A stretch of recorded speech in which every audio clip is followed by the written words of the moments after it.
I walked in and saw my family on the couch. My husband, my mother, my son, and my own sister. "What's wrong?" I asked, fearing the worst. "Mom, sit down," my son said. "You need to accept a new reality. You're not in charge of this family anymore. Aunt Jessica is. She makes Dad happier now." I was furious. They all knew. I left the room without a word. The next day, I had 118 missed calls. "Hello, everyone. Thank you for being here with me today. Before I begin my story, I'd love to know what city you're watching from.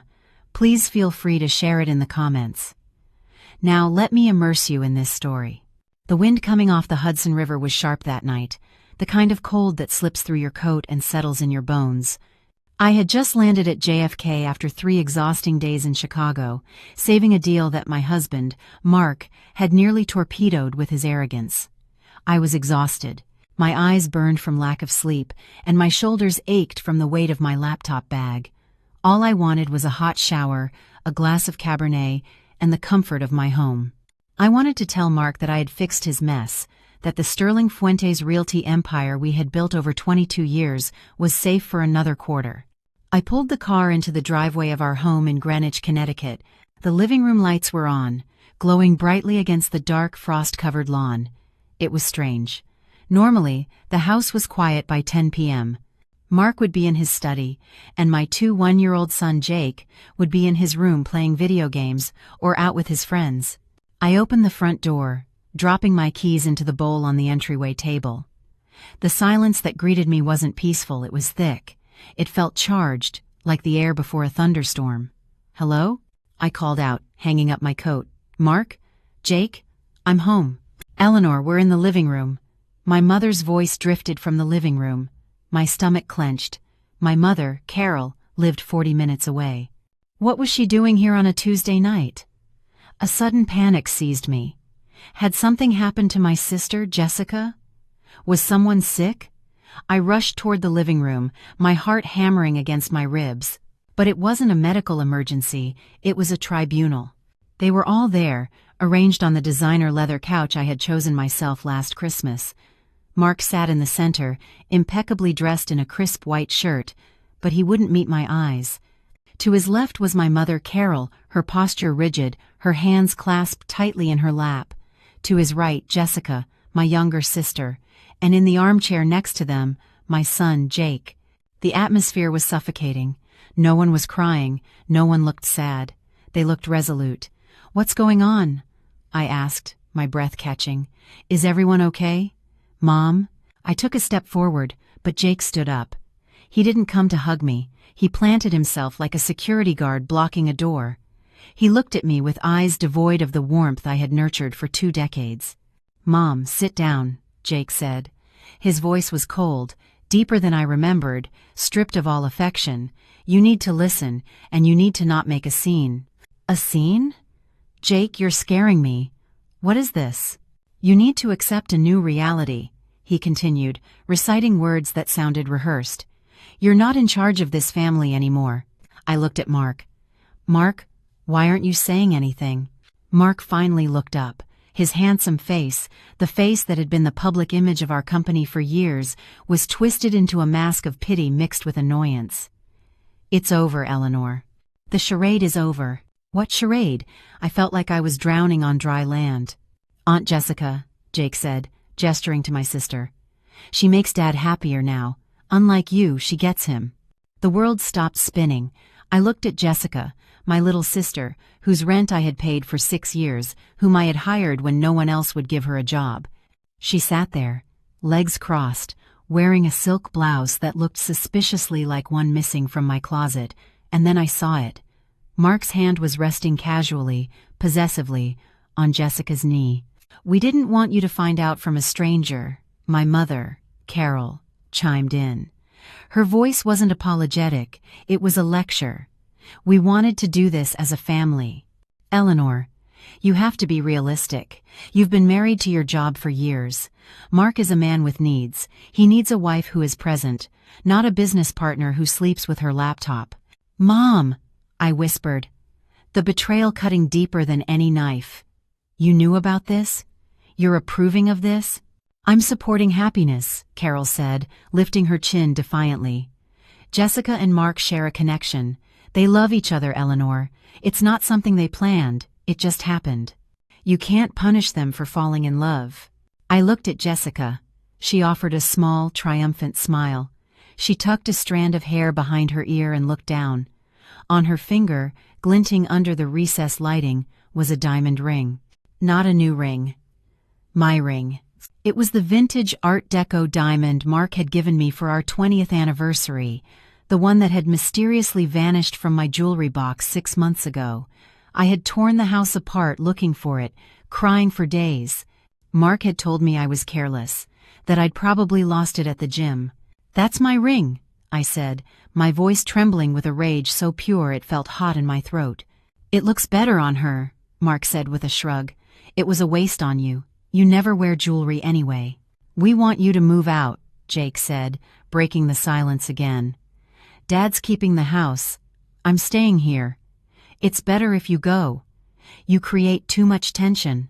My son, my boy whose fevers I had nursed, whose college tuition I paid for by working 80-hour weeks, was kicking me out of the house I built. "You're choosing this?" I asked Jake, tears finally stinging my eyes. "You're choosing the woman who is sleeping with your father behind my back? She's your aunt, Jake." "She's not just my aunt anymore," Jake snapped. "She's the only one who really listens to me. You just throw money at me and tell me to study. Dad and Jessica, they treat me like an adult." I looked at the four of them, my husband, my sister, my mother, my son, the four pillars of my life, and every single one of them was rotten. They weren't just breaking my heart, they were dismantling my existence with a cruelty that left me breathless. A wave of nausea hit me, but I swallowed it down. I would not give them the satisfaction of seeing me crumble. I would not scream. I would not beg. I straightened my spine. I looked at Mark, locking my eyes on his until he flinched and looked away. "You think you've won?" I said, my voice quiet but deadly calm. "You think you can just rewrite history because you're bored and selfish?" "Don't make a scene, Eleanor," Jessica said, her voice cloyingly sweet. "Let's be mature about this divorce." "Divorce?" I let out a short, dry laugh. "Oh, you have no idea what's coming." "Don't threaten us," Mark snapped, his arrogance returning. "I've already spoken to the lawyers. You're out. The prenup, the company bylaws. I've got it all covered. Walk out that door, Eleanor. If you stay, I'll have security remove you from my property." "Your property?" I looked around the room. "I chose every tile in this house. I paid for every brick." "And now you're trespassing," Jake said. That was it. The final break. I looked at my son one last time, memorizing the face of the stranger he had become. "All right," I said. I turned. I didn't take my coat. I didn't pick up my keys from the bowl. I had my spare set in my pocket. I walked to the door. "Where are you going?" Carol shouted, a sudden anxiety in her voice. "Eleanor, we need to discuss the settlement. Mark has a generous offer if you sign tonight." I didn't answer. I opened the heavy oak door and stepped out into the frigid Connecticut night. The wind hit my face, drying the tears before they could fall. I got into my car, the engine roaring to life in the silent driveway. As I backed out, I saw them through the picture window. They were already pouring champagne. They were celebrating my erasure. I drove into the darkness, my hands gripping the steering wheel so tightly my knuckles turned white. I didn't know where I was going, but I knew one thing for certain. The Eleanor they knew, the doormat, the provider, the fixer, had died in that living room, and the woman driving away was someone they should be very, very afraid of. If you're listening to this, and you are as furious as I was in that moment, please hit the like button and comment with the number 1 below. Let me know you're with me. Your support tells me I'm not alone in this fight. Comment 1 now because, believe me, what they did next makes this betrayal look like just the warm-up. I drove for an hour, the lights of Manhattan blurring into red and gold streaks across my windshield. My mind was a chaotic storm of images. Jessica's smirk, the ring on her finger, Jake's cold stare. But beneath the shock, a primal instinct was kicking in. Survival. I needed gas. The low fuel light had been on since I left the airport, but I had been too eager to get home to stop. Now, on a desolate stretch of I-95, I pulled into a 24-hour gas station. My hands were shaking as I stepped out into the biting cold. I swiped my credit card, the platinum card linked to our joint account, the one I used for everything from groceries to business dinners at the pump. Processing. The screen flashed red. Declined. Please see cashier. I frowned. That was impossible. The credit limit on that card was $50,000, and I'd paid the bill in full 3 days ago. I tried again. Declined.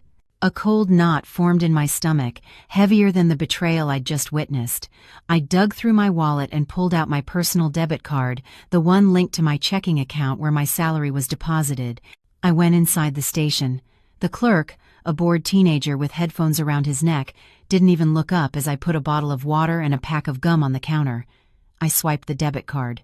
"It's not going through," he mumbled, chewing his gum. "Try it again," I said, my voice tight. "There's money in there." He sighed and ran it again. "Declined, ma'am. Insufficient funds or card blocked. You got cash?" I stood there, frozen under the harsh fluorescent lights. My banking app.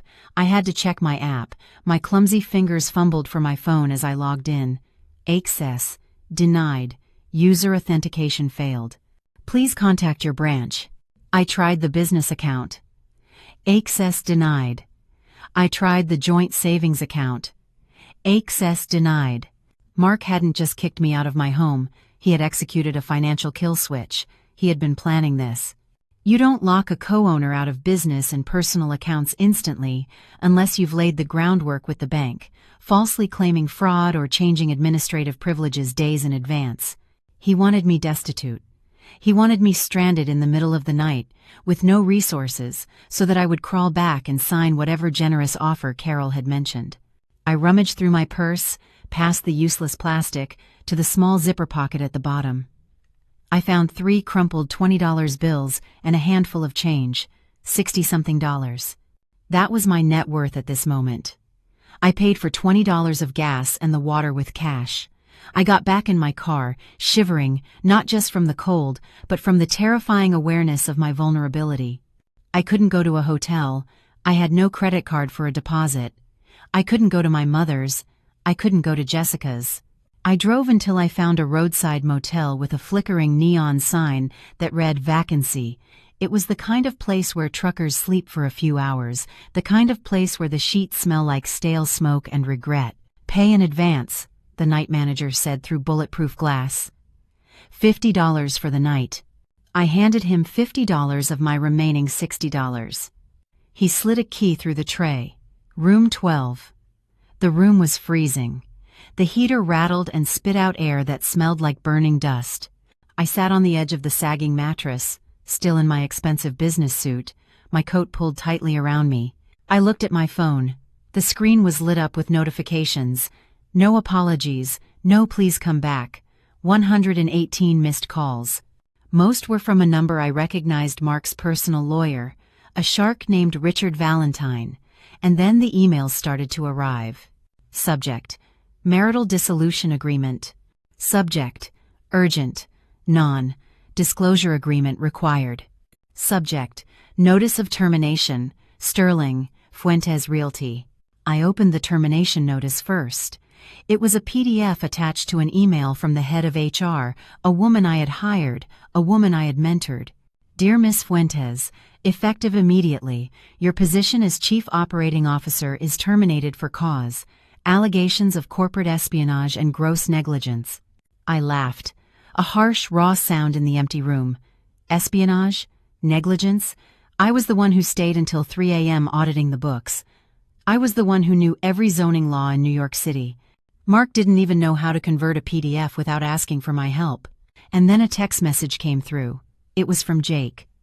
My thumb hovered over the screen, some small, foolish part of me hoping he'd snapped out of it, that he was sorry. Mom, don't make this harder.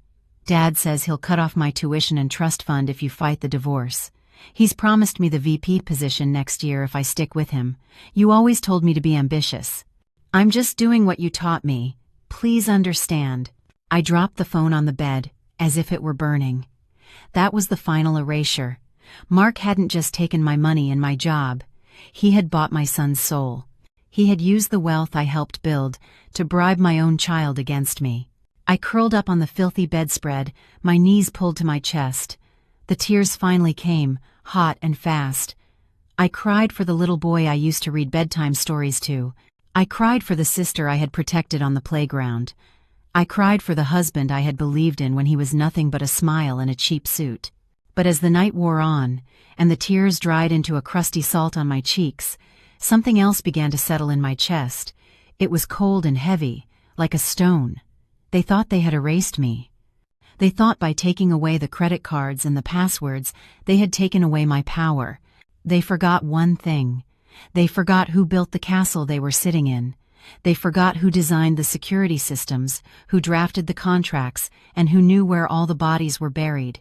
Mark thought Sterling Fuentes Realty ran on his charm. He was about to learn that it ran on my brain. And while he might have stolen the keys to the front door, he had forgotten that the architect always leaves a back door. I stared at the water stain on the ceiling, waiting for the sun to rise. I wasn't Eleanor the wife anymore. I wasn't Eleanor the mother. I was Eleanor the architect, and I was about to bring the whole damn house down. Sleep was impossible in that motel room. The roar of the highway traffic was a constant hum, but it was the noise in my head that kept me awake, the sharp, jagged memories replaying on a loop. To understand why I was lying on a dirty mattress with $10 to my name, I had to go back. I had to look at the foundations of my life and realize they had been cracked from the very beginning. I grew up in a small town in Pennsylvania, the older of 2 daughters. My father died when I was 7, leaving my mother Carol to raise us alone. His death broke something in her. Or maybe it just revealed who she really was. She was a woman who needed to be adored, to be the center of attention, and she projected that need onto her daughters, or rather, onto one of them. Jessica was born beautiful, even as a baby. She had golden curls and big blue eyes that made strangers stop on the street. I was plain brown hair, serious eyes, sturdy. I was the responsible one. Jessica was the princess. I remember the day I turned 18. I had just received my acceptance letter to the Wharton School at the University of Pennsylvania on a partial scholarship. It was my ticket out. I'd worked 3 part-time jobs through high school tutoring, waitressing, shelving books at the library to save for the rest of the tuition. I ran into the kitchen, waving the letter. "Mom, I got in." Carol was at the table, painting Jessica's nails. Jessica was 12 then, already demanding and petulant. "That's nice, Eleanor," my mother said without looking up. "But keep your voice down. Jessica has a headache." "But Mom, it's Wharton. It's the business program." Carol sighed, finally looking at me. Her eyes weren't filled with pride. They were calculating. "Eleanor, honey, we need to talk about that money you've saved." "My college fund?" "Well, Jessica has been scouted. There's a modeling competition in Miami next month. It could be her big break. But the fees, the travel, the portfolio pictures, it's expensive." My stomach dropped. "Mom, that's my tuition money. I earned it." "You're so selfish, Eleanor," Jessica piped in, blowing on her wet nails. "You don't want me to be famous." "When I'm rich, I'll buy you a car, Eleanor," my mother said, her voice taking on that tone, the one that mixed guilt with a command. "You're the strong one. You're the smart one. You can always find a way. You can work another year, take night classes. But Jessica, she's delicate. This is her dream. You wouldn't want to crush your sister's dream, would you? Families sacrifice for each other." I gave them the money. Of course I did. I had been conditioned for 18 years to believe that my value lay only in what I could provide for them. I was the scapegoat, the workhorse, the fixer. Jessica was the golden child, the star, the one who deserved to shine. Jessica went to Miami. She didn't get signed. She spent the money on clothes and theme parks. I spent the next year working double shifts at a diner to earn the money back.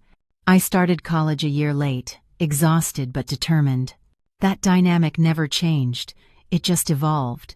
When I graduated at the top of my class, my mother didn't come to the ceremony because Jessica was having severe anxiety over a breakup with a 2-week boyfriend.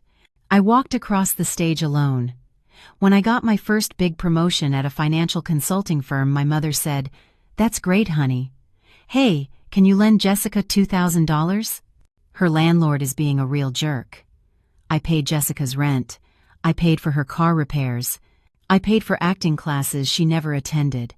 I bought my mother a condo so she wouldn't have to worry about stairs. I thought I was buying their love. I thought if I just gave enough, worked hard enough, fixed enough problems, they would finally look at me the way they looked at Jessica. I thought one day my mother would look at my face and say, "I'm so proud of you, Eleanor. You're my joy." But I was never her joy. I was her utility bill. I was her safety net. And then I met Mark. He was charming, ambitious, and he seemed to see me. He told me I was brilliant. He told me I was beautiful. I didn't realize then that he had the same calculating look in his eyes as my mother. He didn't see a soulmate. He saw a host. He saw a woman trained to give everything and ask for nothing in return. He fit perfectly into the empty space in my heart that my mother and sister had hollowed out. I married him, thinking I was building a new family, a better one. Lying in the dim motel room, the revelation hit me with the force of a physical blow. I hadn't escaped my family dynamic by marrying Mark, I had recreated it. Mark was the golden child, demanding adoration and resources. I was still the scapegoat, toiling in the shadows to keep the lights on. And Jessica was just the inevitable conclusion. The two parasites in my life had finally found each other. "You're the strong one, Eleanor." My mother's voice echoed in my memory. Well, she was right about one thing. I was strong enough to carry them for 40 years. And now, God help them, I was strong enough to drop them. I sat up on the bed, the metal springs creaking. I wasn't going to cry anymore. The sadness was gone, replaced by a cold, clinical clarity. They wanted the delicate Jessica. They wanted the dreamer Mark. Fine, they could have each other. But they couldn't have my money. They couldn't have my company. I reached for my laptop bag. It was time to stop being the self-sacrificing daughter. It was time to be the CEO who liquidates toxic assets. The morning sun filtered through the grimy motel room curtains, casting long, dusty shadows on the floor. I opened my laptop. Thankfully, I had a portable Wi-Fi hotspot in my bag, a habit from years of business travel. Mark couldn't cut off a device he didn't know existed. I didn't try the bank accounts yet. I knew those doors were sealed shut. Instead, I opened a file called SF Archive 1. To understand how I was going to destroy Mark, you have to understand how I built him. I met Mark 22 years ago at a real estate networking event in Midtown Manhattan. He was 29, wearing a suit that didn't quite fit, holding a glass of cheap wine, and holding court with a group of investors. He was electric. He had a smile that could sell ice to an Eskimo, a laugh that made you feel like the funniest person in the world. I was 25, a junior analyst at one of the big consulting firms, standing in a corner clutching my binder of market research. I watched him work the room. He was charismatic, yes, but I could hear what he was saying. He was slinging buzzwords, making promises about returns that were mathematically impossible. He cornered me by the buffet. "You look like you're analyzing the structural integrity of the shrimp skewers," he joked. "No," I smiled. "I'm analyzing your pitch to those investors. You're promising a 15% ROI on a property in a declining district. You're going to lose them their money." He blinked, surprised. Then he laughed. "Okay, you got me. I'm a big picture guy, not a numbers guy. I need someone who understands the boring stuff." "The boring stuff is what keeps you out of prison," I said dryly. He was smitten, or at least smitten with what I could do for him. Within 6 months, we were married. Within a year, we founded Sterling Fuentes Realty. The division of labor was set immediately. Mark was the face. He was the CEO. He took the client meetings, played golf with developers, and gave interviews to the Wall Street Journal and Forbes. He loved the spotlight, loved the title. I was the architect. I was the COO, but really, I was everything else. I found the properties, negotiated the loans, managed the contractors, battled the city for zoning permits, did the taxes, the payroll, the legal compliance. Our first big project was a disaster in the making. Mark had bought a derelict warehouse in the Bronx, convinced it would be the next big loft conversion. He overpaid by $500,000. The contractor he hired ran off with the deposit. We were on the brink of bankruptcy before we had even sold a single unit. I remember sitting at our kitchen table, pregnant with Jake, staring at the red numbers in the ledger. Mark was pacing, panicked, sweating through his shirt. "We're finished, Eleanor," he cried. "My reputation is ruined. They're going to sue me." "Sit down," I ordered. I took my grandmother's jewelry, the one inheritance I'd received, safe from my mother and Jessica, and sold it. I liquidated my 401. I renegotiated the terms with the bank, presenting a business plan so detailed, so bulletproof, that the branch manager said it was the best he'd ever seen. I fired Mark's buddy, who was acting as project manager, and took over construction oversight myself, walking through active building sites with a hard hat and a 6-month baby bump. We finished the project. We sold out in 3 weeks. Mark was hailed as a visionary in the business press. The headline read, "Mark Sterling, the new king of lofts." He brought the magazine home, beaming. "Look at this, baby. We did it." He didn't mention me in the interview once. When I gently pointed it out, he kissed my forehead. "Sweetheart, you know how the media is. They like a single narrative. Besides, you hate the spotlight. You're my secret weapon." The power behind the throne. I accepted it. I told myself it was for the family. I told myself that as long as the company succeeded, it didn't matter whose face was on the cover. I was a fool. For 20 years, I built the stage, set the lights, and wrote the script. Mark just walked out and took the applause. And the company grew. We expanded into commercial properties, luxury condos, mixed-use developments. We were worth hundreds of millions. But the company structure that was my masterpiece. Mark was lazy with details. He hated reading contracts. He hated passwords. "You handle it, Eleanor," was his favorite phrase. So I set up the digital infrastructure. I created the intricate web of LLCs to limit liability. I set up the automated bank transfers. And because Mark was paranoid about employees stealing from him, he insisted on a localized, highly encrypted internal server for our most sensitive financial data. He wanted a ghost access, a master admin login that could bypass all other protocols in case we ever got locked out or held hostage by the IT staff. "Only you and I will know the ghost access," he'd said. But Mark never bothered to memorize the complex 64-character string I generated. He wrote it on a post-it, kept it in his desk drawer for a week, and then threw it away, assuming I would always be there to type it in for him. He was right. I was always there. Until yesterday. Now, sitting in the motel, I stared at the login screen for the Sterling Fuentes private server. The VPN tunnel was secure.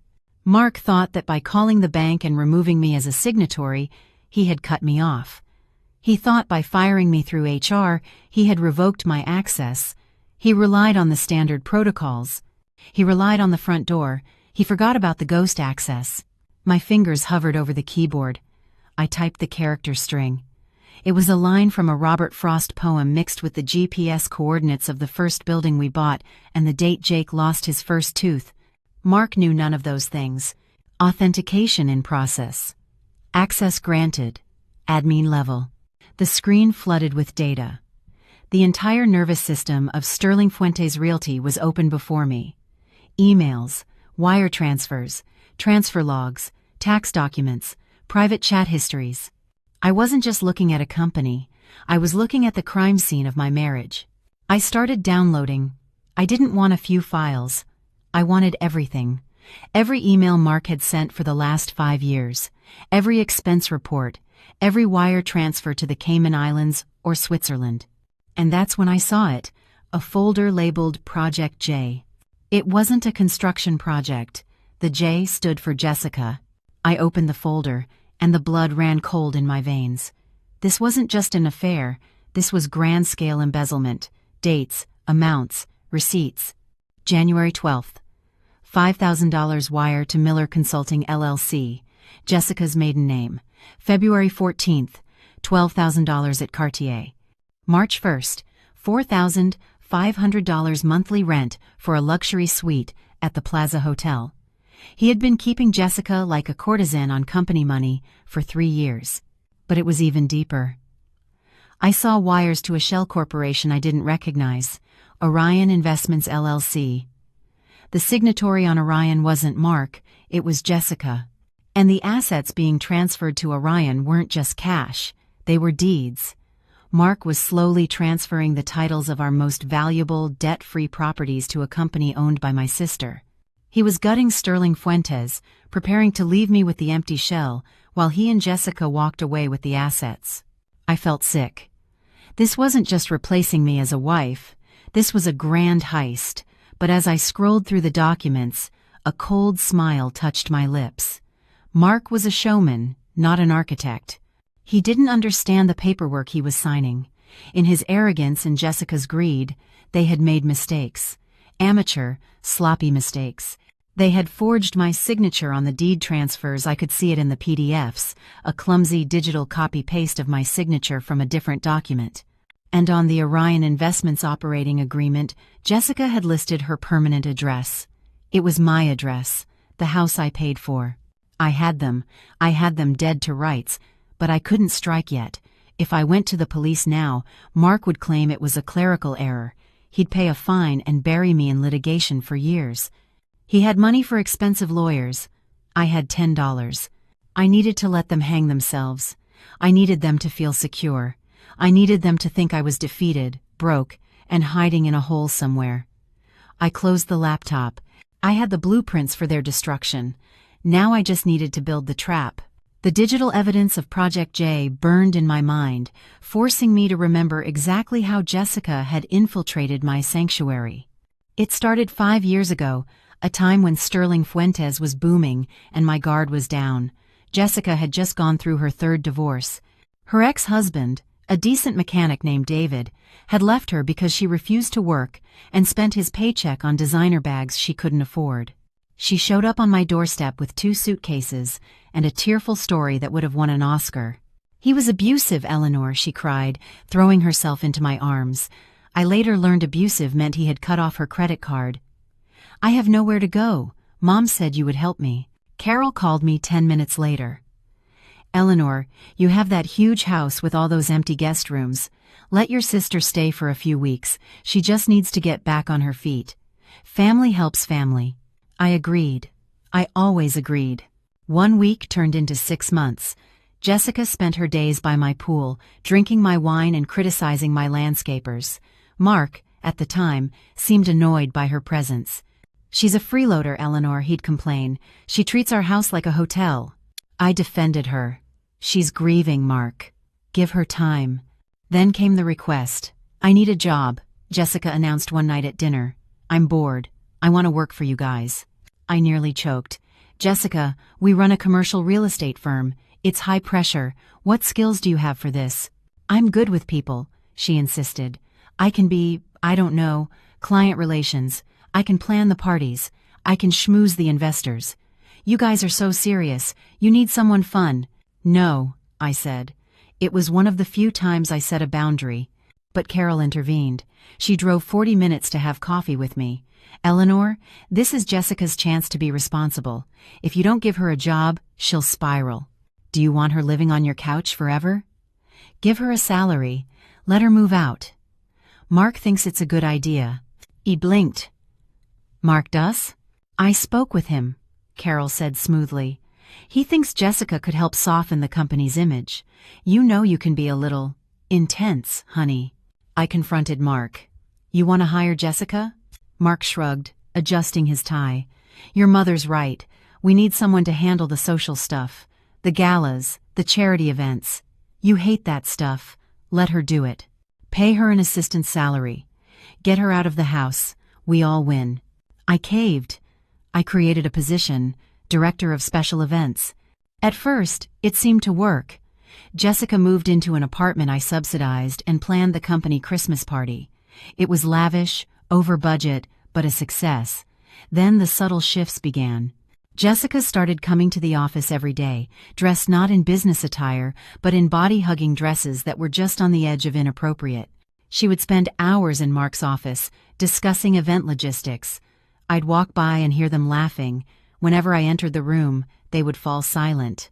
"What's so funny?" I'd ask, feeling a prickle of unease. "Oh, just a joke about a client," Jessica would say, smiling that saccharine smile. "You wouldn't get it, Eleanor. It's an inside thing." She started joining us for business lunches. Then she started replacing me at them. "Eleanor, you stay and finish the quarterly projections," Mark would say. "Jessica and I will take the developers to the steakhouse. You know you hate small talk." And I did hate small talk. I loved the work. So I let them go. I would stay in the office, eating a salad at my desk, crunching the numbers, making sure our profit margins were healthy while my husband and sister were drinking dry martinis and laughing at my expense. I noticed changes in Mark. He started dressing younger. He bought a Porsche he didn't need. He started staying out late for networking. When I voiced my concern, Carol gaslit me into oblivion. "You're being paranoid, Eleanor," she scolded. "You should be glad Mark and Jessica get along. Most men hate their sisters-in-law. It's a blessing. Don't ruin it with your jealousy." It's unbecoming. Jealousy. She made me feel like a crazy, insecure harpy. Now, looking at the Project J folder on my laptop, I saw the reality. The networking dinners were dates. The business trips to Miami were vacations. And the consulting fees paid to Jessica were actually her allowance for being his mistress. The snake hadn't just slithered into the grass. I had opened the door, invited it in, and given it warm milk. And the worst part, my mother had held the door open. Carol had brokered this. She had pushed Jessica toward Mark, knowing exactly what Jessica was capable of. She wanted Jessica to have the life I had built, because in her twisted mind, Jessica deserved the kingdom, and I was just the builder, meant to put it up and walk away. I slammed my hand down on the cheap motel desk. The pain grounded me. "Okay," I whispered to the empty room. "You want to play the fun, irresponsible game? Let's see how much fun it is when the architect pulls out the load-bearing wall." I spent the next 6 hours in a forensic accounting trance. The ghost access gave me entry to everything, but I had to be careful. If I made any changes, if I altered any files, the system logs might alert the IT director, a man named Steven who used to be loyal to me but now undoubtedly answered to Mark, so I became a ghost. I copied, downloaded, screenshotted, and traced the flow of money. It was worse than I thought. Sterling Fuentes was being bled dry to fund their lifestyle and the transfers to Jessica's shell company. Mark had stopped paying vendors. We were 3 months behind on payments to the construction crews for the new skyscraper in the financial district. We were in default on the interest for 2 major loans. Mark was robbing Peter to pay Jessica. The company, my life's work, was a house of cards. If the creditors found out, we'd be insolvent in 30 days. But then I found something that made me sit bolt upright. It was an email chain between Mark and a private investigator at Valentine Investigations. The date was from 2 years ago. Subject: Surveillance Target E. Fuentes. Mark: I need dirt. Anything. Infidelity, substance abuse, mental instability. I need grounds to void the prenup. Valentine: Mr. Sterling, we've tailed her for 6 months. She goes to work, she goes to the grocery store, she goes to her mother's, she works late. There's no dirt. The woman's a saint. Mark: dig deeper. Or make something up. I can't afford to give her half. My breath hitched. 2 years. He had been planning to get rid of me for 2 years, but couldn't find a way to do it without losing money. And then a more recent email, dated 1 week ago. Mark: forget the dirt. We're going with the mental breakdown angle. Her family will testify. Her mother and sister are on board. We'll claim she's overworked, paranoid, unfit to lead. We'll force a no-confidence vote at the board. Once she's out, we trigger the buyout clause at the lowest valuation. Carol: I can testify she has been erratic lately, very emotional. I'm worried about her, Mark. We have to do what's best for the company. I stared at the screen, tears of rage blurring my vision. My mother, my own mother, was conspiring to have me declared mentally unstable, so her golden child could steal my husband and my money. It was Shakespearean. I'll show you erratic, I seethed. I dug deeper. I needed leverage. The fraud evidence was good, but it would take time to prove in court. I needed something immediate, something that would terrify Mark. I found it in the tax filings. Last year, to secure a massive loan from a private equity firm, Mark had inflated the occupancy rates on our commercial properties. He had forged lease agreements. He had physically forged the signatures of tenants that didn't exist. This wasn't just civil fraud, this was bank fraud. This was a federal crime with prison time. And the loan documents were signed by Mark Sterling, CEO. My signature wasn't on them. I had been out of town for my aunt's funeral that week, a funeral Jessica skipped, and Mark had said he'd handle the paperwork. He had signed his own death warrant and didn't even know it. I copied the loan documents. I copied the fake leases. I created a dossier that was a nuclear bomb. I glanced at the clock. It was 2 p.m. I had been working nonstop for 12 hours. I was hungry, unwashed, and running on pure adrenaline. I needed a burner phone. I couldn't use my cell. They were probably tracking it or pulling the records. I went to a convenience store across the street, buying a cheap prepaid phone with cash. Back in the room, I sat on the bed and stared at the new phone. Who could I call? My friends? Most were couple friends shared with Mark. They'd likely side with charming Mark or stay neutral. My family? Obviously not. My employees? Too risky. I needed someone powerful, someone who hated Mark. Someone with the resources to wage a war. A man's name popped into my head. Arthur Vance. Arthur was a billionaire real estate magnate in New York. Old money, ruthless, but principled. 3 years ago, Mark had outbid Arthur for a prime piece of land in the Hudson Yards development. Mark had won by bribing a city councilman, Franklin Miller, to rezone the land, a move I had vehemently opposed, but which Mark did behind my back. Arthur had suspected foul play. He had publicly called Mark a climber in a cheap suit. Mark had laughed it off, but Arthur had never forgotten. If I went to Arthur Vance with proof of Mark's fraud specifically, the fraud that screwed Arthur out of that deal, it was a long shot.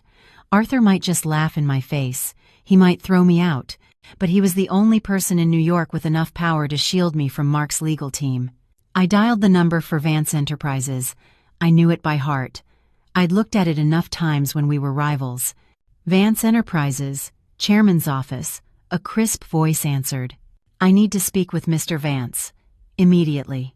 Mr. Vance is in meetings. May I ask what this is regarding? Tell him it's Eleanor Fuentes. Tell him I know how Mark Sterling got the rezoning for the Hudson Yards plot, and tell him I have the emails. There was a pause. 1 moment, please. 30 seconds later, a deep, gravelly voice came on the line. Miss Fuentes, to what do I owe the pleasure?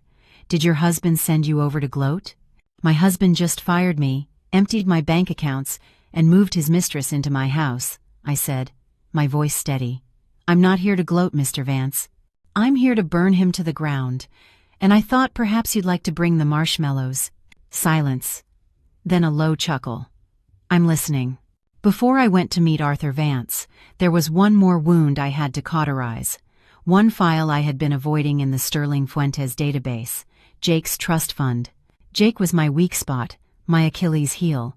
I had shielded him from Mark's narcissism his entire life. When Mark forgot Jake's birthday, I bought the gift and signed Mark's name. When Mark missed Jake's soccer games, I told Jake that Dad was working hard for our future. I had raised him to believe his father was a hero, covering up the reality that his father was a negligent egomaniac. I realize now that had been my greatest mistake. I had protected Jake from the truth, and in doing so, I had allowed Mark to buy his loyalty with lies. I opened the trust fund documents. Mark had recently amended the terms. Originally, the fund was to be paid out at age 25, conditional on college graduation. The new terms, dated 2 weeks ago, immediate access to a $200,000 cash provision, transfer of title for the 2023 Porsche 911, and the attached correspondence. Jake, Dad, Mom's gonna flip if I drop out next semester. Mark, Mom's not going to be in charge much longer, Jakey. She treats you like a kid. I treat you like a man. You want the car? You want the cash? You just have to back me up when the time comes. You have to tell the lawyers Mom's been acting strange, that she's unstable. Jake, well, she has been kind of stressed lately. Mark, exactly, she's losing it. We have to protect the company. If you stick with me, I'm making you VP of Acquisitions next year. No degree needed. You can learn on the job, just like I did. Jake, VP, seriously? Okay, I'm in. What do I have to do? I read the words, and my heart didn't just break. It atomized. Vice President of Acquisitions. Jake was failing intro to economics. He spent his weekends playing video games and sleeping until noon. He wasn't qualified to run a lemonade stand, let alone a department in a multi-million-dollar company. Mark was setting him up to fail, stroking his ego to use him as a pawn against me. And Jake, my sweet boy, had sold his mother out for a Porsche and a title he hadn't earned. I remembered the text he sent me last night. Dad says he'll cut off my tuition. He wasn't worried about tuition, he was worried about the easy money. I pulled up Jake's credit card statement, the one I paid. Liquor store, nightclub, online gambling site, nightclub, strip club. He was in a tailspin, and instead of parenting him, Mark was funding it to buy an ally. I picked up my burner phone. I hesitated. This was my son, but the boy who sat on that couch and told me to accept reality wasn't the boy I raised. He was his father's creation. If I continued to cushion his fall, I would lose him forever to Mark's world of corruption and shallowness. The only way to save him, to truly save him, was to let him crash. I typed a text message. I didn't send it yet, just wrote it, staring at the cursor. Jake, I saw the emails.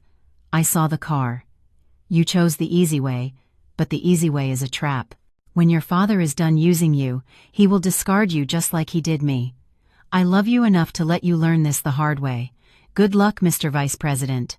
I saved the draft, wiped my eyes. I navigated to the payroll system. I removed Jake from the intern payroll he'd been on for 3 years, despite never setting foot in the office. I couldn't touch the trust fund. Mark controlled that now. But I could touch the health insurance. Jake was on my policy, the policy I personally paid for. Remove dependent. Jake Sterling. Reason, no longer a full-time student. It was petty. It was small. But it was the first time in 21 years I wasn't fixing something for him. My phone buzzed. It was the address for the meeting with Arthur Vance. 1 hour. The Union League Club. Library room. Come alone. I closed the laptop. I went to the bathroom and splashed cold water on my face. I tried to smooth my hair. My suit was rumpled, but I shook it out. I put on a layer of lipstick, my armor. I looked in the mirror. The woman looking back at me looked tired, yes, but she looked dangerous. She looked like a mother who had lost her cubs and had nothing left to lose. You want unstable, Mark? I said to my reflection. I'm about to show you an earthquake. I walked into the Union League Club in the same rumpled suit I'd fled my house in, carrying a laptop bag that contained enough evidence to send my husband to Rikers Island. The doorman eyed me skeptically. This place smelled of old money, cigars, and mahogany, a world Arthur Vance ruled. I found him in the library room, sitting in a leather wingback chair, reading the Financial Times. He was 65, with silver hair and eyes like polished flint. He didn't stand as I approached. Miss Fuentes, he said, folding his paper. You look terrible. I feel terrible, I admitted, sinking into the chair opposite him. But my brain is working perfectly. You mentioned the Hudson Yards deal, Arthur said, getting straight to the point. You said you had proof. I opened my laptop. I wasted no time on pleasantries. I pulled up the dossier I had compiled in the motel room. I turned the screen toward him. 3 years ago, Mark outbid you for the Hudson Yards plot. You suspected he bribed the city councilman, Franklin Miller. You were right. Arthur leaned forward, his eyes narrowing. Here is the wire transfer, I said, pointing at the screen. $50,000 to a shell company called Miller Management. And here are the emails between Mark and Miller discussing the expedited rezoning fee. Mark was sloppy. He used his personal email for the initial contact. Arthur scanned the documents. His expression didn't change, but the air around him seemed to grow colder. Why are you showing me this now? You were the COO. You profited from this deal. I didn't know, I said, my voice firm. Mark kept a second set of books. I found them last night after he threw me out of my house, froze my accounts, and moved my sister into my bed. Arthur looked up, a flicker of surprise crossing his face. His sister. And my mother is cheering them on, I added, a bitter laugh escaping my lips. It's a regular family reunion, and I'm the only one not invited. I took a breath. Mister. Vance, I didn't come here to gossip. I came here to make a deal. Mark is trying to destroy me. He's forged my signature on fraudulent loans. He's embezzling from the company. He's going to leave Sterling Fuentes a smoking crater. And you want me to save you? Arthur asked, raising an eyebrow. No. I want you to help me bury him. And in return, I will give you the Hudson Yards property. Arthur paused. Go on. Mark is overleveraged. He's cash poor. He's about to default on the construction loans. If you step in now as a white knight investor, offering a bridge loan to save the project, he'll take it. He's desperate. And in the loan agreement, we include a collateral clause. If he defaults, which he will, because I know the real numbers, you take the assets. Specifically, the Hudson Yards deed. Arthur stared at me for a long moment. The silence stretched, thick and tense. Then, a slow smile spread across his face. It wasn't a warm smile. It was the smile of a predator recognizing another predator. You're a vindictive woman, aren't you? Arthur said softly. I'm efficient, I corrected. Mark thinks I'm a scorned wife who's going to cry in a corner. He doesn't realize I'm the one who wrote his business plan. Arthur closed my laptop and pushed it back toward me. I like you, Eleanor. You have nerve. I always found Mark to be a peacock. All feathers, no flight. But you're a hawk. He pulled out his phone. I'm calling my personal counsel. He's the best litigator in New York. He'll represent you in the divorce. Pro bono. Consider it an investment in our new partnership. Thank you, I whispered, relief flooding through me. And Eleanor, Arthur added, his eyes hard, don't disappoint me. If we do this, we destroy him utterly. No mercy, no taking him back when he cries. He won't be crying, I said, thinking of Mark's smirk as he took my ring. He'll be screaming. Arthur nodded. Good. Now let's get you a hotel room that doesn't charge by the hour. You can't plan a war if you haven't slept. That night, I slept in a suite at the Plaza Hotel, paid for by Vance Enterprises. I took a long bath, scrubbing the grime of the motel from my skin. As I lay between the clean, crisp sheets, I felt a profound shift inside me. For 20 years, I had been the fixer. I had smoothed over Mark's mistakes, cleaned up his messes, made him look good. I had been the invisible glue holding it all together. Now, I was going to be the solvent. I was going to dissolve everything he thought he owned. I picked up my burner phone and sent Arthur a one-word text. Ready. 3 days later, the trap was set. Arthur's lawyer, a terrifyingly calm man named David Cuesta, had drafted the divorce settlement. It was a masterpiece of legal misdirection. On the surface, it looked like a complete surrender. The proposal. Mark gets the family home. Mark gets full ownership of Sterling Fuentes Realty. Eleanor receives a one-time lump sum of $500,000, a fraction of what I was owed. Eleanor relinquishes all claims to future alimony. It looked like I was giving up. It looked like I was broken, desperate for cash, and just wanted to run away. Mark would love it. It fed his ego perfectly. But buried deep in the 60-page document, in Section 14, subsection C, paragraph 4, was the poison pill clause. In the event that either party to this agreement is found to have engaged in undisclosed criminal activity, fraud, or embezzlement during the marriage, or is convicted of a felony within 24 months of signing, this agreement in its entirety shall become null and void. In such an event, all assets, including 100% of company shares and real estate holdings, shall revert to the non-offending party as punitive damages. Mark never read the fine print. He paid lawyers to do that, but his lawyer, Richard Valentine, was lazy. I knew this because I used to pay his invoices. Valentine would skim contracts, looking for the big numbers, the settlement, the alimony. He wouldn't be looking for a specific reversion clause buried in boilerplate liability language. I met Mark and his lawyer at Valentine's office. I wore no makeup, just an old sweater. I kept my head down, staring at the floor. I needed to sell the picture of the defeated woman. Mark strode in like he owned the world. He was wearing a new Italian suit and smelled of expensive cologne, probably a gift from Jessica. Well, look what the cat dragged in. Mark sneered as he sat down.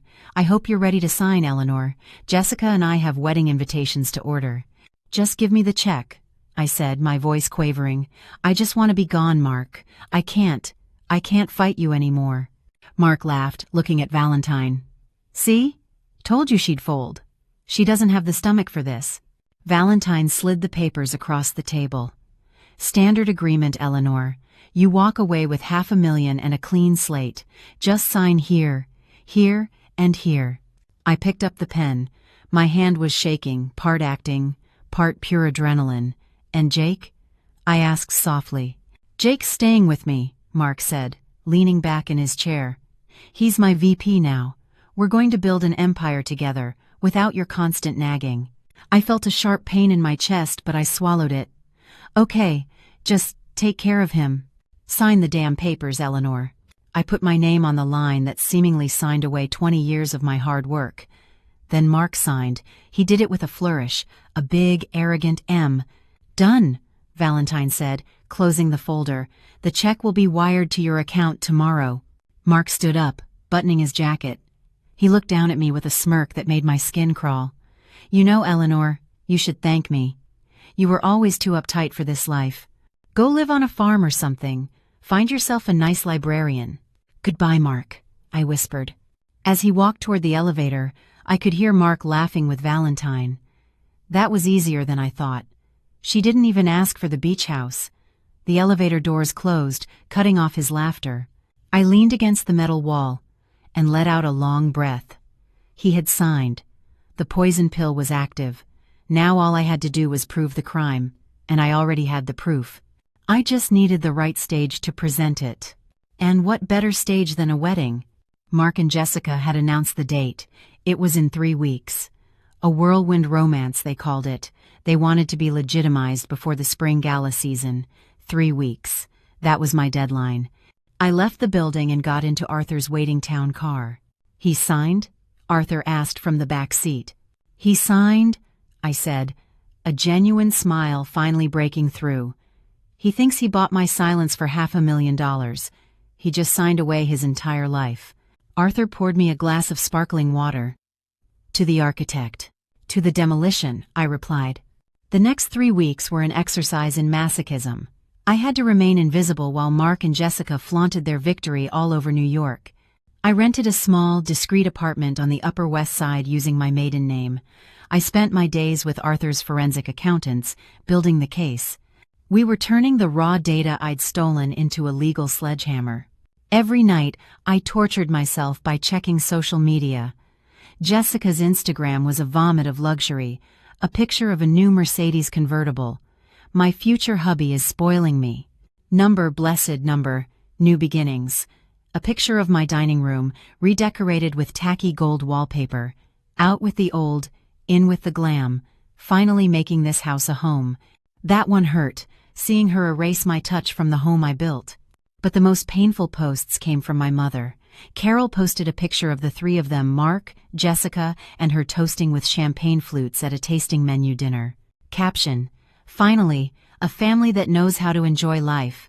So proud of my beautiful daughter Jessica and my wonderful son-in-law Mark. True love always wins. True love." She had sold out her eldest daughter for a seat at a fancy table. And Jake. Jake was silent on social media, but I saw the credit card alerts from the secondary accounts I still monitored, the ones Mark hadn't found yet. Liquor Depot, $400. Marquee Nightclub, $1,200. Bail bonds, $500. My son was in freefall. Mark wasn't parenting him, he was enabling him.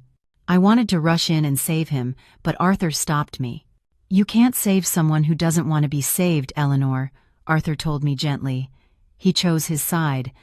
Let him see what that side is really like when the lights go out. I knew he was right, but it felt like cutting off a limb. Meanwhile, the company was rotting from the inside. My moles, Sarah in accounting and James in project management, gave me daily updates. Mark hasn't been in the office past 2 p.m. "In weeks," Sarah texted. "He's letting Jessica plan a company rebrand. She wants to change the logo to pink and gold." "Pink and gold, Eleanor. For a commercial real estate firm." Contractors are threatening to walk off the Hudson Yards site, James reported. Mark said the check is in the mail. It isn't. He used the construction money to pay for the wedding venue. Let it burn, I told them. Just document everything. Save every email where he tells you to delay payments. The wedding was to be at the Plaza Hotel, in the Grand Ballroom. It was the most expensive venue in the city. Jessica had invited 300 people, investors, politicians, local celebrities. They wanted to cement their status as New York's new power couple. They wanted an audience. Good, I thought, looking at the invitation Sarah had smuggled to me. You want a show? I'll give you a show. 2 days before the wedding, I received one final piece of leverage. It came from an unexpected source. My phone rang, unknown number. Hello? Eleanor? It's David. David.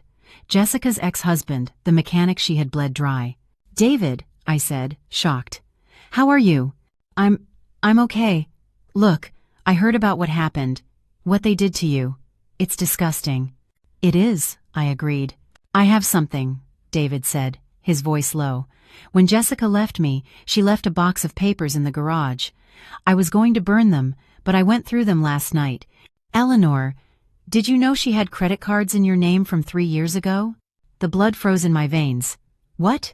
She opened them when she was staying with you. She was intercepting the mail.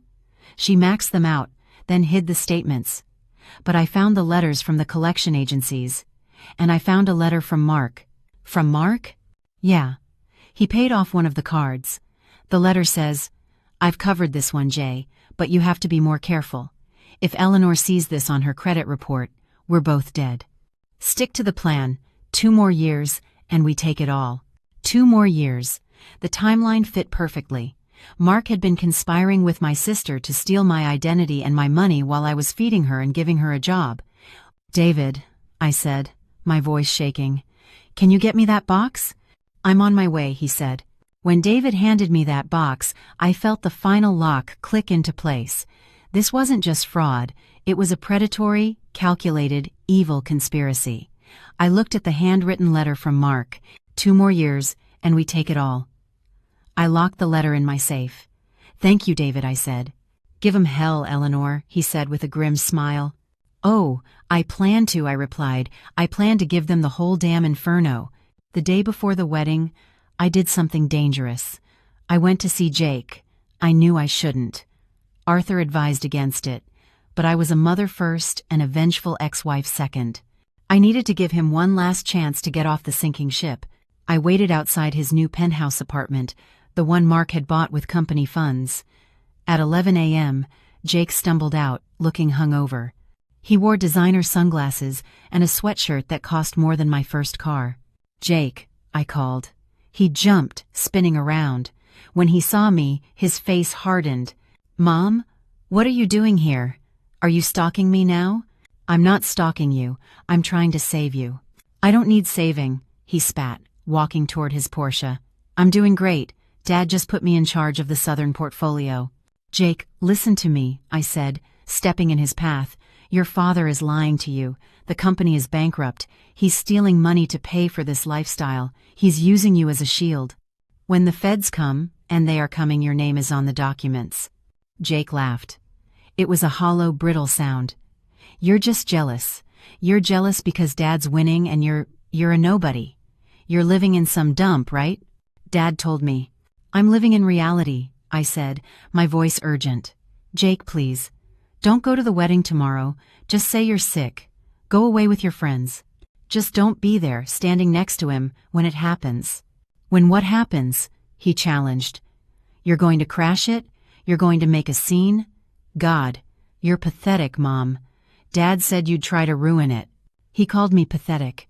I felt the rage rise, but I pushed it down. Jake, look at me. I raised you. I know you. You are not this person. You are kind. You are smart. You are not a thief. I'm not a thief, he shouted, his face reddening. I'm a businessman. Like Dad. Dad is a fraud, I yelled back. And Jessica is a parasite. And if you stand with them, you will go down with them. Jake glared at me. Then he pulled out his phone. I'm calling security. Get away from me. He got in his car, revving the engine aggressively.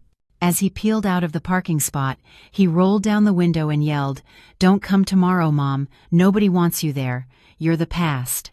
I watched him drive away, my heart breaking all over again, but this time the brake was cleaner. I had tried. I had held out my hand. He had slapped it away.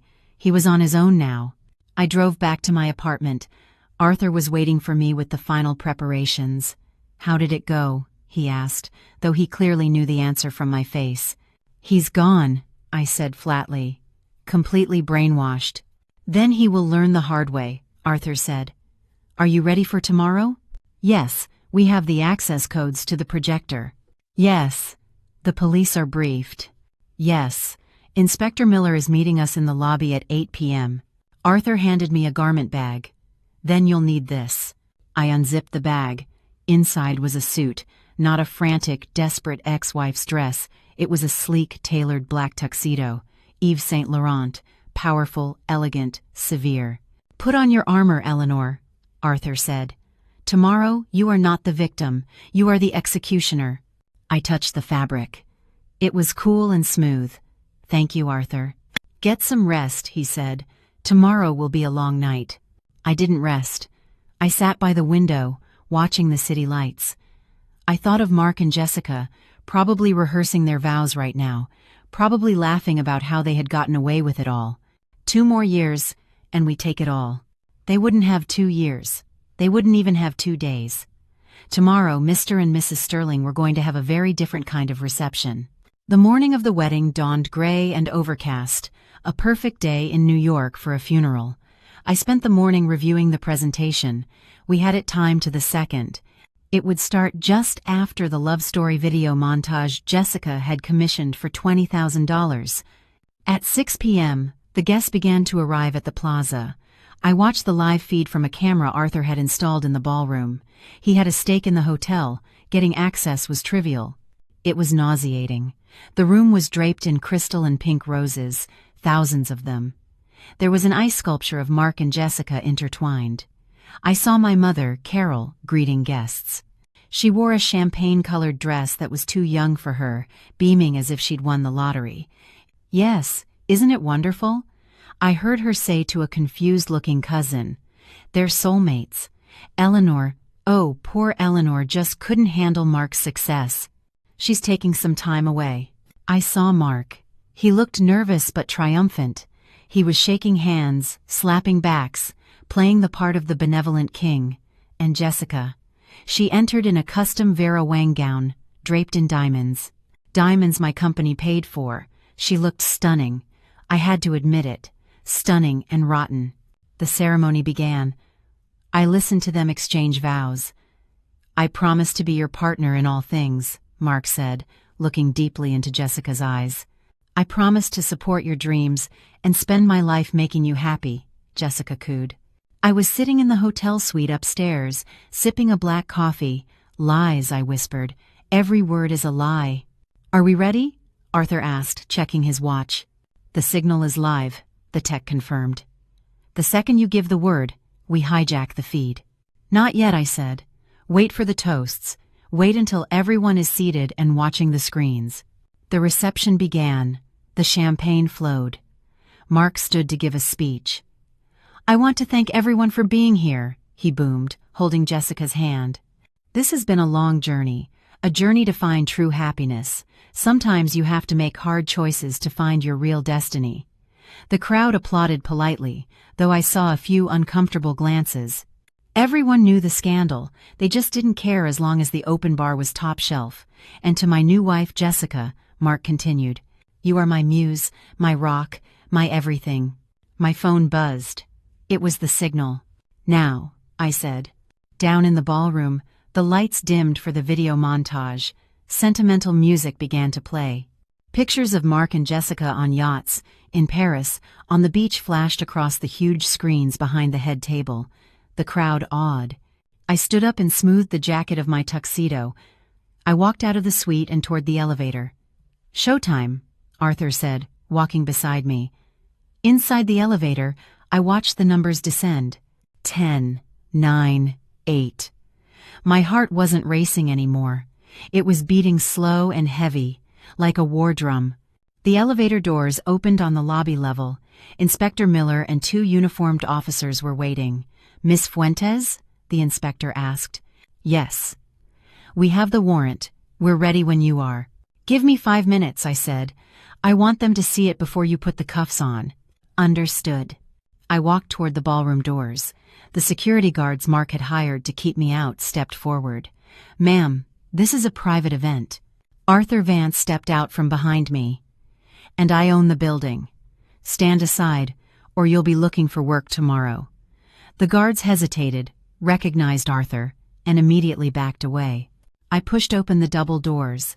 Inside, the music had just reached a crescendo. The video on the screen showed Mark and Jessica kissing in front of the Eiffel Tower. And then the screen flickered. The music cut out with a screech of feedback. The room fell silent. On the massive screens, the romantic picture dissolved. In its place appeared a stark spreadsheet. Red numbers. Then a document. A credit card statement. Name: Jessica Miller. Address: 124 Oak Street, Greenwich, CT. My house. Purchase: diamond ring Cartier, $25,000. Paid by Sterling, Fuentes corporate account. A murmur went through the crowd. "What is that?" Jessica hissed, half rising. "Mark, fix it." "Cut the feed," Mark yelled at the AV booth. "Turn it off." But the tech in the booth was our guy. He didn't turn it off. He turned up the volume. And then my pre-recorded voice boomed through the speakers. "Hello, Mark. Hello, Jessica. You wanted a family affair? You wanted everyone to witness your union? Well, let's show them what this union is really built on." Every head swiveled, not to the screen, but to the back of the room. I stood there, a solitary figure in black, holding a small remote. The silence in the grand ballroom was absolute. 300 pairs of eyes turned in their chairs to stare at me. I walked down the center aisle, my heels clicking rhythmically on the marble floor. The black tuxedo made me look like a shadow against the sea of pink flowers. Mark was frozen at the head table, his face drained of all color. Jessica clutched her napkin to her chest, her mouth agape. My mother, Carol, looked like she was about to have a heart attack. "Eleanor," Mark whispered, the microphone picking up his shaky voice. "What are you doing?" I didn't stop until I reached the center of the dance floor, directly in front of the head table. I looked at them, the people who had been my world, now just small, frightened figures on a stage. "I'm here to make a toast," I said, my voice projecting clearly without a mic. I held up the remote. I clicked it. The screen behind them changed again. This time, it was the email chain between Mark and the private investigator. "Mark, dig deeper, or make something up. I can't afford to give her half." The crowd gasped. I saw investors, men Mark respected, men he needed, leaning in, whispering furiously. "Turn it off!" Mark screamed, lunging toward the DJ booth. "Security! Get her out of here!" "Sit down, Mark." Arthur Vance's voice boomed from the entrance. "Unless you want to add assault to your list of felonies." Mark froze. He saw Arthur. He saw the police officers waiting in the shadows of the exit. This is fake," Jessica shrieked, tears streaming down her perfectly made-up face. "She's jealous. She hacked the system. She's crazy." I clicked the remote again. A new document appeared, the forged loan application for the Hudson Yards project, the one with my signature clumsily pasted on. "Is forgery crazy, Jessica?" I asked calmly. "Is bank fraud crazy? Because those are federal charges. And guess whose name is on the shell companies receiving the stolen funds?" I clicked again. Orion Investments. Owner: Jessica Miller. I pointed at her. "You're not just a mistress, you're a mule. Mark used you to launder $3 million. Did he tell you that? Did he tell you that when the IRS comes looking, they're coming for your signature?" Jessica looked at Mark, her eyes wide with horror. "Mark, you said it was tax optimization. You said it was legal." "Shut up, Jessica," Mark hissed. "Oh, don't stop him," I said, smiling coldly. "Let him explain. Let him explain to our mother what he calls her." Click. The email appeared. Subject: the old woman. Mark: "Just cut Carol another check from the J Fund." The old woman is greedy. As long as we pay for her condo, she'll keep Eleanor in the dark. She'd sell out her own daughter for a renovation budget.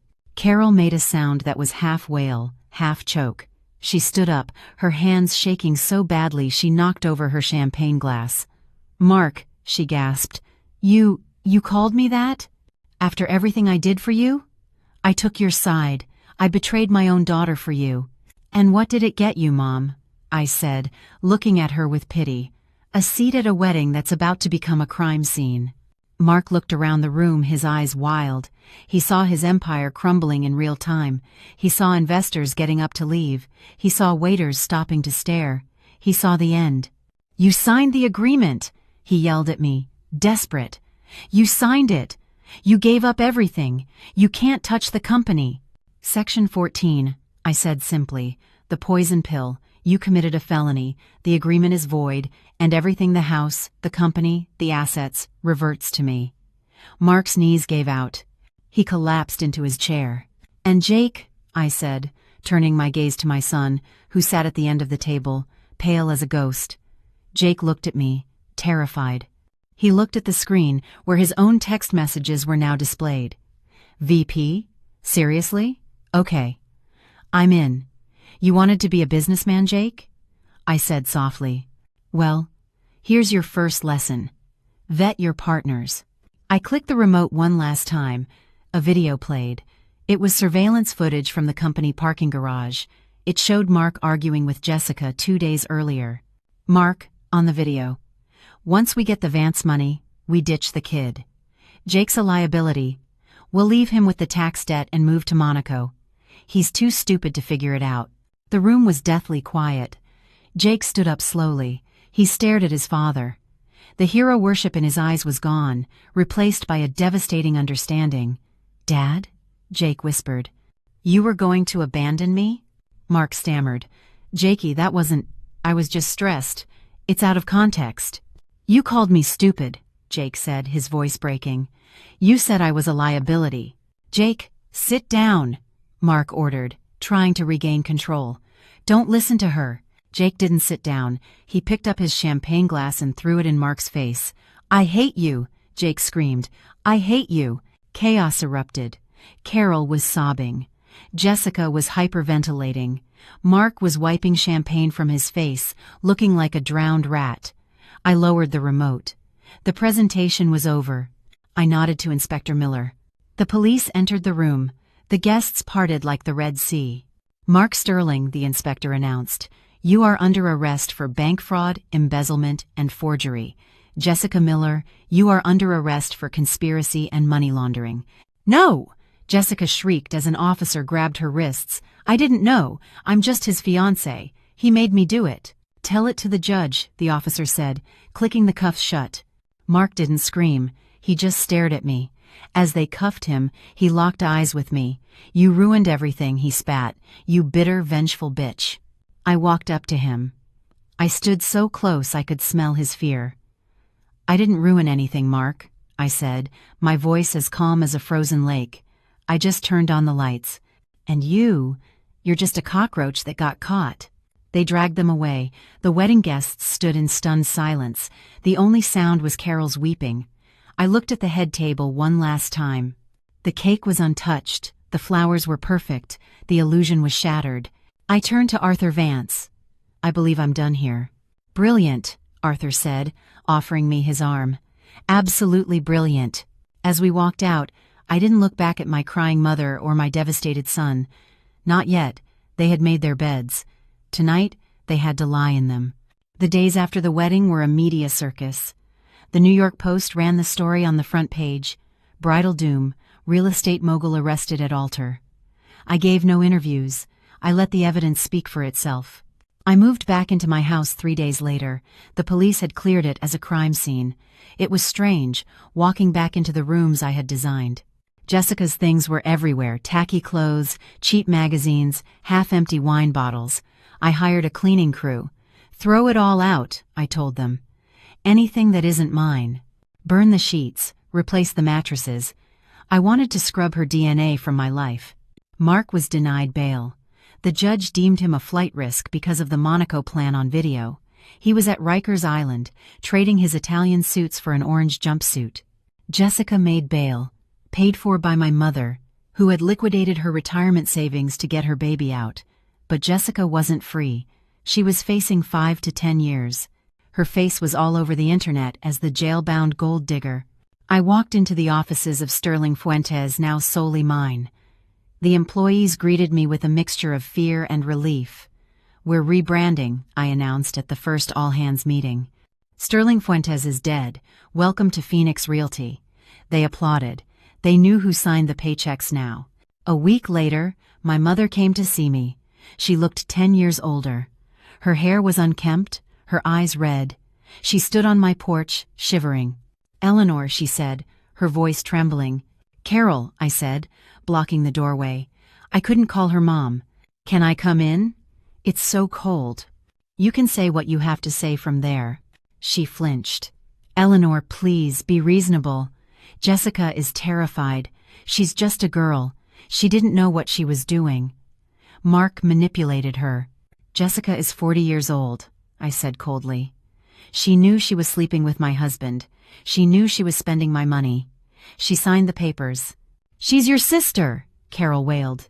"You can't let her go to prison. You have to drop the charges. Tell the DA it was a misunderstanding." "It wasn't a misunderstanding. It was a felony." "If you do this," Carol seethed, her grief turning to familiar venom, "you are no daughter of mine. You are destroying this family." I laughed. It was a light, free sound. "Carol, you destroyed this family 20 years ago when you decided Jessica was the princess and I was the servant. You haven't come here to apologize. You've come here to ask me to fix it again. You want me to be the scapegoat one last time so Jessica can walk free? She isn't delicate, she's a criminal. And you're an accomplice. I saw the checks Mark wrote you. Consulting fees. You accepted money to help them manipulate me." Carol went white. "I'm not pressing charges against you, Carol," I said. "Not because I love you, but because I don't want the shame of seeing my mother in a mugshot. But you are dead to me. Don't call me. Don't come here. If you need money, ask Jessica." "Oh wait, she's broke." I closed the door in her face. I watched on the security camera as she stood there, pounding on the door, screaming my name. Then, shoulders slumped, she walked away. It hurt. Of course it hurt, but it was the pain of pulling out a splinter. Sharp, then relief. Then there was Jake. He hadn't called, hadn't come by. I knew he was sleeping on a friend's couch because the authorities had seized the penthouse and the Porsche. I waited.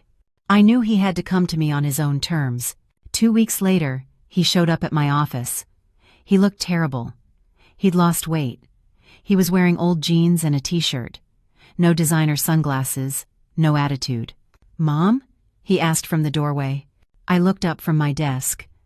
"Hello, Jake." He came in and sat in the chair opposite me. He stared at his hands. "I'm sorry," he whispered. "I was stupid. He made me feel important. He told me I was better than college. He told me you were holding me back. And you believed him because it was easier than working," I said, gentle but firm. "Yeah," he admitted, tears dripping onto his jeans. "I saw the video. He called me a liability. He was going to abandon me. I have nothing, Mom. They took the car. I have no money. I need help." I looked at my son. I wanted to hug him. I wanted to write him a check and fix everything. But I was the architect now. And you don't build a strong structure on a cracked foundation. "I love you, Jake," I said, "but I am not giving you any money." He looked up, terrified. "But where will I live?" "I don't know. That's for you to figure out." "Mom, please." "Here's the deal," I said, sliding a piece of paper across the desk. "This is a student loan application. And this is a job application for the mailroom at Phoenix Realty. Minimum wage. You start at the bottom. You finish your degree at night." "The mailroom?" he asked, shocked. "Take it or leave it. If you want to be a man, Jake, you earn it. Mark gave you things to buy you. I'm offering you nothing so you can build yourself." He looked at the papers. He looked at me. He saw the resolve in my eyes. Slowly, he reached out and picked up the pen. "Okay," he said, his voice shaking. "I'll take the job." "Good," I said, Report to Sarah in HR. She'll get you an ID badge. Don't be late." He stood up. He looked at me. He really looked at me for the first time in years. "You're scary, Mom," he said, a hint of awe in his voice. "I know," I smiled. "Now get to work." The trial was short. The evidence was overwhelming. Mark Sterling pleaded guilty to avoid a 20-year sentence. He got 8 years in federal prison, plus restitution. He looked gray and defeated in the courtroom. He didn't look at me once. Jessica took a plea deal. 3 years in prison for fraud. She sobbed when the gavel fell, looking at Carol in the gallery, screaming, "Mom, do something." But Carol could do nothing. Carol was living in a studio apartment, subsisting on Social Security, having lost her allowance and her pride. I sat in the back row in my black suit. I watched justice be done. I didn't feel joy. I felt peace. The balance sheet was finally correct. Epilogue. A year later, I was in my office on the 40th floor, overlooking Park Avenue. The Phoenix Realty sign on the wall behind me was a sleek silver and blue, with no trace of pink. The company was thriving. We had just closed the Hudson Yards deal with Arthur Vance. He was putting in a mixed-use development, luxury condos, yes, but also affordable housing units and a community center. My phone buzzed. "Jake. Hey Mom, just finished my econ final. Think I aced it. Also, the mailroom team improved sorting efficiency by 15% this week. Do I get a raise?" I smiled. "Don't push it. But dinner's on me tonight. 7 p.m. Jake was working hard. He was tired, broke, and humbled. And I had never been prouder of him. He was becoming the man I knew he could be, not the caricature his father tried to mold. There was a knock on my door. "Come in." Arthur Vance walked in with a bottle of champagne. "To the 1-year anniversary," he said, "of the day you burned down the circus." "It feels like a lifetime ago," I said, accepting a glass. "You know," Arthur said, leaning against my desk, "Mark sent me a letter from prison. Wants to know if I'll buy his shares in the old shell companies. He needs commissary money." "What did you tell him?" I told him, "I only do business with the CEO. And the CEO is busy building an empire." We clinked glasses. I looked out at the city skyline. I had lost a husband. I had lost a sister. I had lost a mother. But I had found myself. I was no longer the scapegoat, not the fixer, not the invisible wife. I was Eleanor Fuentes, the architect. And my life, at last, was truly my own. Thank you for listening to my story. It hasn't been easy to relive, but if my journey can help just one person stand up to the toxic people in their life, then it has been worth it. Family isn't always blood. Family is the people who respect you, who value you, and who stand by you when the storm hits. If you're holding on to someone just because they're family but they are hurting you, let them go. You are strong enough to build something new. If you enjoyed this story and want to see more justice served, please hit that like button. It really helps the channel grow. And subscribe so you don't miss the next story. And tell me in the comments, have you ever had to cut off a toxic family member? How did you find the strength? I read every single comment, and I'd love to hear your story. Until next time, stay strong, stay smart, and never let anyone take the keys to your castle.